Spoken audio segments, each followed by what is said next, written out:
We are voting for Kamala Harris and Tim Walz because they are fighting to protect our reproductive freedom, our planet, and our democracy. Vote like your life depends on it, because it does.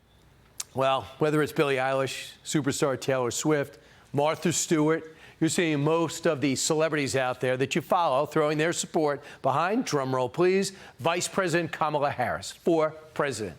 Unfortunately, using the Get Out the Vote initiative as a get out a vote for the candidate that I want you to vote for. But not all celebrities think it's their place to get involved. Singer and music producer Pharrell Williams telling The Hollywood Reporter this, quote, "I don't do politics. In fact, I get annoyed sometimes when I see celebrities trying to tell you who to vote for.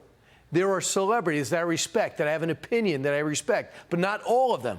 I'm one of the people who says, what the heck? Shut up. Nobody asked you." So what impact do celebrities have on the election? And why do some weigh in and others stay out? Let's ask Emmy award-winning actor and one of the industry's most recognizable tough guys, Robert Davi, who is known for movies like Goonies, James Bond, talking about Die Hard, just to name a few. How about 160 and still going? Robert Davi, welcome.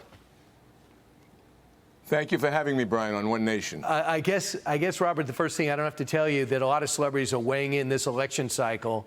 Your thoughts on what we saw with Oprah this week and Taylor Swift last? Well, first off, I think every celebrity is a citizen, and citizens have a right to speak and say who they want to represent or who they're voting for. That's okay.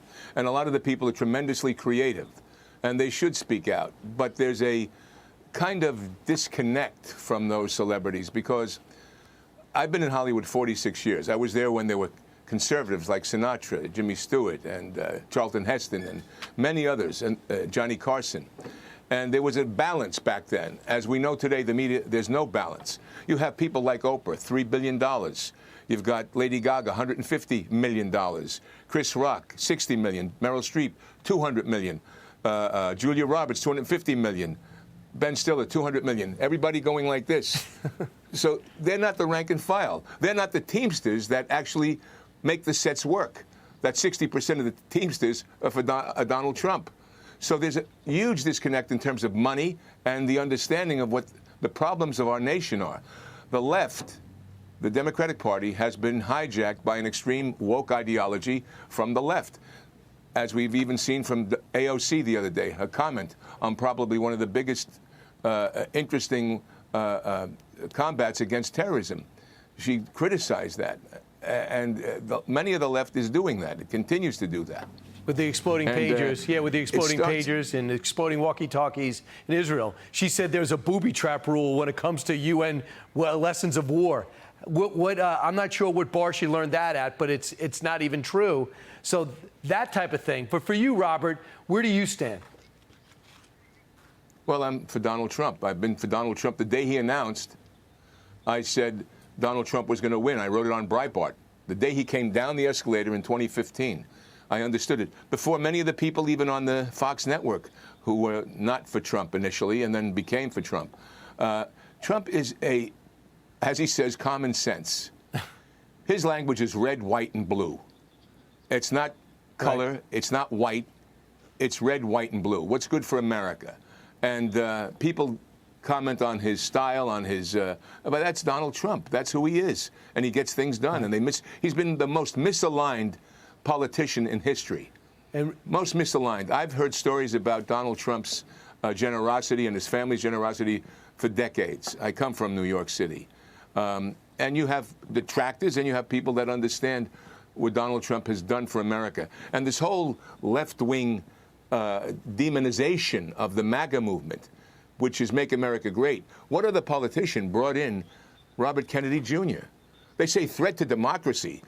The threat to democracy was like not letting Robert Kennedy Jr.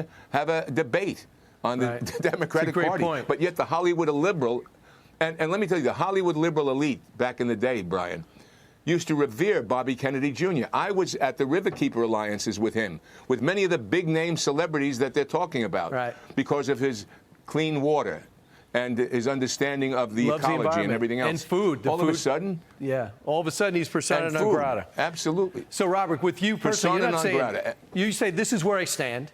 This is what I think. You could do what you want. I thoroughly get that. And we were just dissolving in the approval rating of Taylor Swift. It's behind Donald Trump. So I don't know why you wanted to alienate 70 million people and maybe more after this election cycle. You're on the Reagan movie. You played Leonard Brezhnev. Leonard Brezhnev is a great movie. Here's a little clip. There's about to be another war right here in Hollywood. The commies on one side, the mob on the other. And you're right in the middle, son. This is a great movie. You did a great job. I think it's very similar. If Trump was to find a way to win, he'd have to come in and change the tone in a lot of these hot spots around the world just by his election. That happened with Reagan. Could it happen with Trump? It had happened with Trump. We saw it 4 years. What I don't understand, it happened from 2016 to 2020. And all of a sudden, there's this American amnesia from the left saying he's going to be a dictator and a threat. Meanwhile, we're a ticking time bomb in the world. Our economy is going down the tubes. Right. And yet they deny it. It's insane. Robert, thanks so much. We'll follow your career. You're also, you sing Sinatra, great voice, classically trained. There's nothing you can't do. He plays a bad guy, but he's a good guy. Thanks so much, Robert. Appreciate it. I appreciate you, Brian, and everyone. God bless. Hi, everyone. I'm Brian Kilmeade. I want you to do me a favor. I want you to click to subscribe to the Fox News YouTube page. This is the only way that I know for sure that you're not going to miss any great commentary, any great news bites, any great interviews coming your way on Fox. You can get it all here on YouTube. So subscribe right now.